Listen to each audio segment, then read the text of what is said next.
आचार्य गुरुवर श्री ज्ञान सागर मुनि महाराज की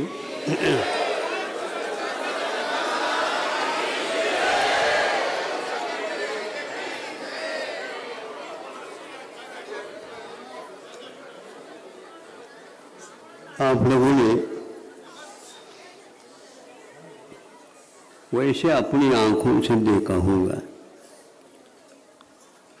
पहचान हो या न, किंतु आप उसको आम कहते हैं। यह आम का पेड़ है और उसमें आम लगे हैं। मन में विचार आता है, तूफान झंझा आदि आने से पूर्व में यदि इनको उतार दिया जाए, संख्या बहुत है, ऐसा आपके मन में आ सकता। दूसरा कहता है, हाँ आपकी संख्या की ओर दृष्टि ज़्यादा है, संख्या से मतलब नहीं, समय पर जो पकने योग्य होगा उसी को उतारा जाएगा, बाकी सबको नीचे बैठा दिया जाएगा। अब ये पहचान कैसी हो? आप लोगों को नहीं, आप तो केवल खाने तक परिचित है। जो उतारता है और देखभाल करता है, उसके दृष्टि में ये आता है कौन सा आम उतारने योग्य है, कौन से नहीं। उसके साथ साथी भी एक तैयार हो जाता, उसने बिना पूछे कुछ आम तोड़ देता, भैया आप बैठ जाओ तो अच्छा रहेगा, नहीं तो हमारा काम बैठ जाएगा। कैसे बैठ जाएगा? आपके लिए सहयोग दे रहा हूं, ये सहयोग नहीं है, उपयोग भी तुम देखो। आपका उपयोग सम्यक नहीं है, सहयोग की बात करते हो जैसे आप कहो। फिर भी जितने आम पक्व के योग्य नहीं थे, वो सारे सड़ गए, जीव पड़ गए, अथवा उसमें पक्व आम के कोई लक्षण नहीं आ पाए। और जिनमें ये था वह सुगंध भी फैला रहा है और मुख में पानी भी ला रहा है और हाथ में लेने से स्पर्श भी उसका मुलायम है। इस प्रकार जो विपरीत गुण हैं वो प्रेरित कर रहे हैं, जल्दी जल्दी इसका संवेदन किससे हो? अन्य कोई इंद्रिय नहीं, जिह्वा इंद्र के माध्यम से हो। अब जिह्वा इंद्र के माध्यम से उसको उन्होंने चूसने का प्रयास किया, लेकिन उनको जैसा स्वाद आना चाहिए वो नहीं आ पाया। तो आम में कमी है क्या? अपने मुख में कमी है, मुख में भी अपनी जीभ में कमी है क्या? दांतों में कमी है। यह है यदि सोचते हैं, अरे भैया कल जो ज़्यादा इमली खाई थी, नहीं समझे, और उसका 12 घंटे में थोड़े नशा उतरता। अब इसलिए स्वाद नहीं आएगा। तो आप भी खाए, आपको स्वाद क्यों नहीं आए? देखो आम में तो कोई कमी नहीं है, लेकिन कमी हमारी है।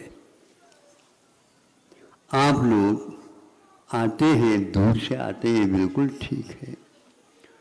आप जवान हैं तो खिसका करके भीड़ को हटा करके वंदना भी कर सकते हैं, लेकिन हम तो उसके लिए अनुमति तो नहीं दे सके। बूढ़े भी हैं, बच्चे भी हैं, कुछ महिला भी हैं, वो तो दिख ही नहीं रहे आप लोगों को। चश्मा का नंबर बढ़ गया दिखता है।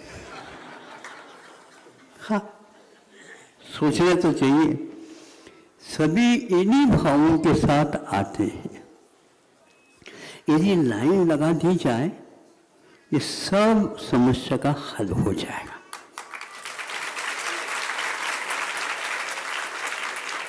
अब आप लोग तो ऑनलाइन का अभ्यास तो हो ही गया। ये सोचो कितना अच्छा लगेगा, आते समय में भी आपको नंबर मिलेगा, जाते समय में भी आपको नंबर मिलेगा और सबको संतुष्टि होगी। आप केवल अपनी तुष्टि के लिए दूसरे को गौण करते हो, उनकी मन की पीड़ा भी अपने ढंग से रहती है। यह महाराज आपके साथ ही घटित होता, हम इसमें क्या कहें। ये तो जो कुछ भी घटित हो रहा है ये आपके वजह से हो रहा, हम इसको स्वीकार करने के लिए तैयार हैं, लेकिन इसमें आपका कोई भी मात्रा है ही नहीं। इसको स्वीकार करने के लिए दिल कहता है नहीं करना चाहिए। हमारा भी कर्तव्य है तो आपका भी कर्तव्य है।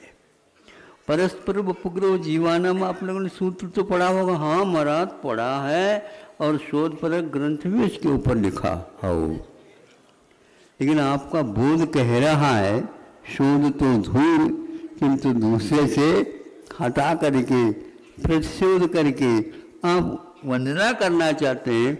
उसका फल मेरे विचार से पूर्ण तो मिलना दूर है, लेकिन परिपक्वता का अनुभव उसको हो नहीं सकेगा।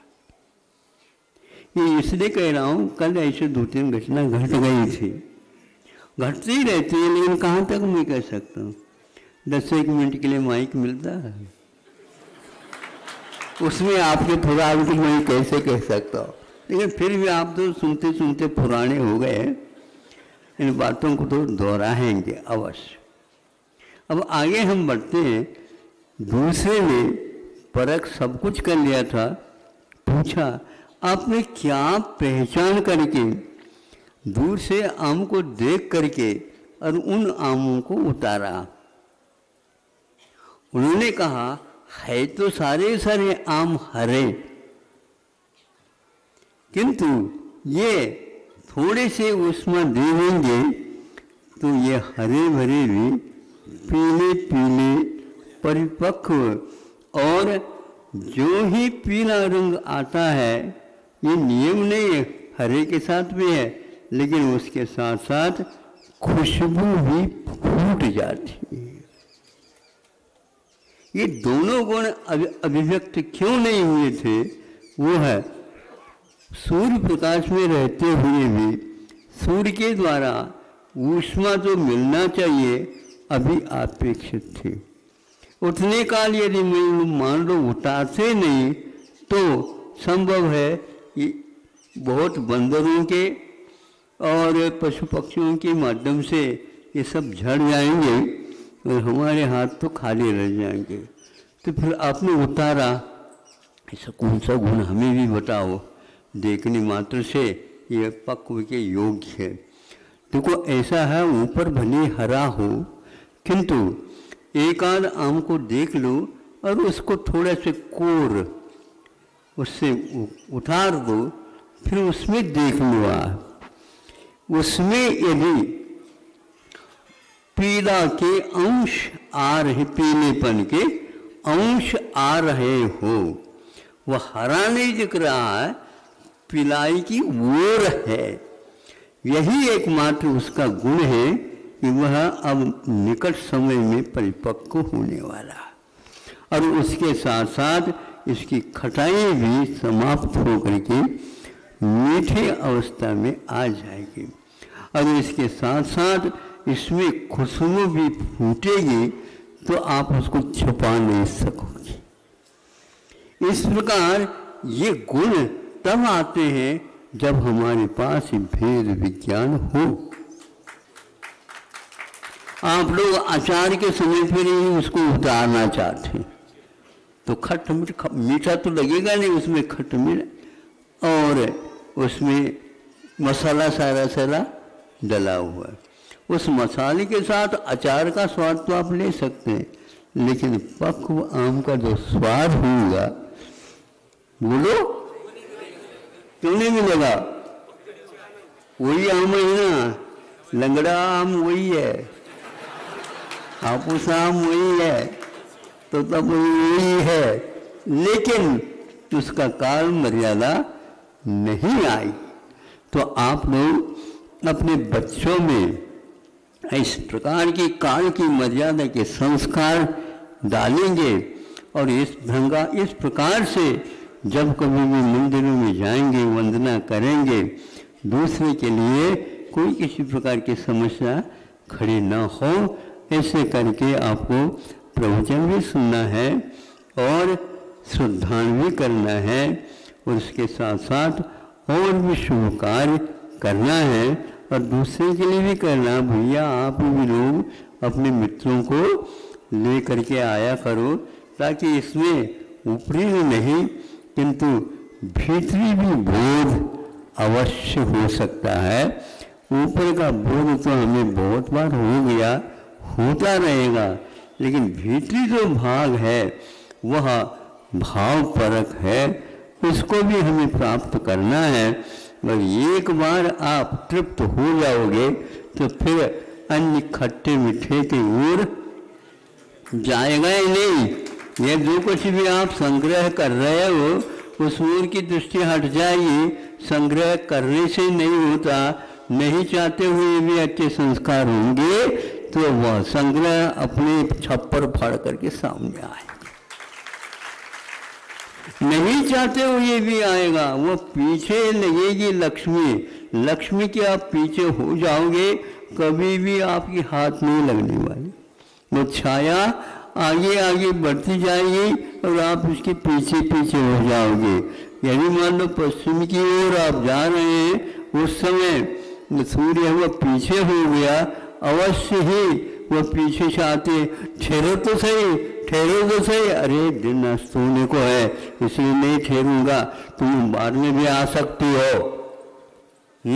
सुनते हैं धनतेरस को शाम को ही आती है, हैं? इसी प्रकार तुम आ जाना, हमें तुम्हें बुलाना भी नहीं, बिना बुलाए हमारे पास यदि वह पुण्य है तो आ जाएगी। फिर इसके उपरांत जाएगी नहीं, वो जाएगी नहीं। हम तो मुक्ति जब तक आपको होगी नहीं तब तक आपको छोड़ेंगे नहीं, हम तो छोड़ेंगे नहीं तुमको। हमारे भगवान किसी को इस ढंग से छूते नहीं। सोने के पीछे रहोगे, न सो सकोगे न जाग सकोगे और न ही सोने जो ही सोनेंगे चोर आ जाए तो क्या होगा। इसलिए सेठ साहूकार वगैरह साहब प्राय करके खांसते रहते। चोर समझ ले सेठ जी जग रहे, यही है ना। हो महाराज, इसलिए ऐसे सो सुख की नींद, वहाँ स्वर्ग में भी आप जाओगे वहाँ तक पीछे आएगी। वहाँ पहले से ही आपको वंदना के साथ वंदना की मुद्रा में खड़े रहेंगे सेवक, जो कि आपके जीवन पर्यंत आपकी आज्ञा में रहने वाले हैं। यह नश्वर और परिवर्तनशील संसार की कथा को, संसार के स्वरूप को हम शास्त्रों के माध्यम से पढ़े, विश्वास को काम में लाए तो यह निश्चित है आज भी वही सुख आपको मिल सकता है जब राम राज्य था। यदि सबके लिए करना चाहते हो तो इस प्रकार का वातावरण आप बना सकते हैं, फिर तो क्या रावण तो कहीं भी मिल जाएंगे, किंतु स्वभाव से वह राम बन सकता है, ये भी उसके पास योग्यता है। लेकिन चक्कर यही है, एक व्यक्ति चक्कर रखता है और एक व्यक्ति परिक्रमा लगाता। परिक्रमा में भक्ति भाव अधिक रहते हैं और चक्कर में भैया हम तो चक्कर खाते खाते आए। कहाँ? वहाँ पर जाओ चक्कर, वहाँ से जाओ पुनः चक्कर, बुलाया चक्कर, आया चक्कर, चक्कर खाते खाते नीचे से लेकर ऊपर तक गए, कुछ मिला नहीं। अब तो स्वर्ग तो मिल ही जाएगा। तुम चक्कर खाने वालों को कभी भी स्वर्ग नहीं मिलता, न शक्कर मिलता है और न स्वर्ग मिलता है, किंतु वह चक्कर ही मिलेगा। ये दशा बहुत खराब है। जो संतोष पूर्वक जी रहा है, कर्तव्य निष्ठा के साथ जी रहा है, दूसरे के प्रति भी इसी प्रकार के भाव अभिव्यक्त कर रहा है, ऐसे मिसाल बिरले ही दिखते हैं। उन बिरलों में आपका क्रम आ जाए, यही भावना है। अहिंसा।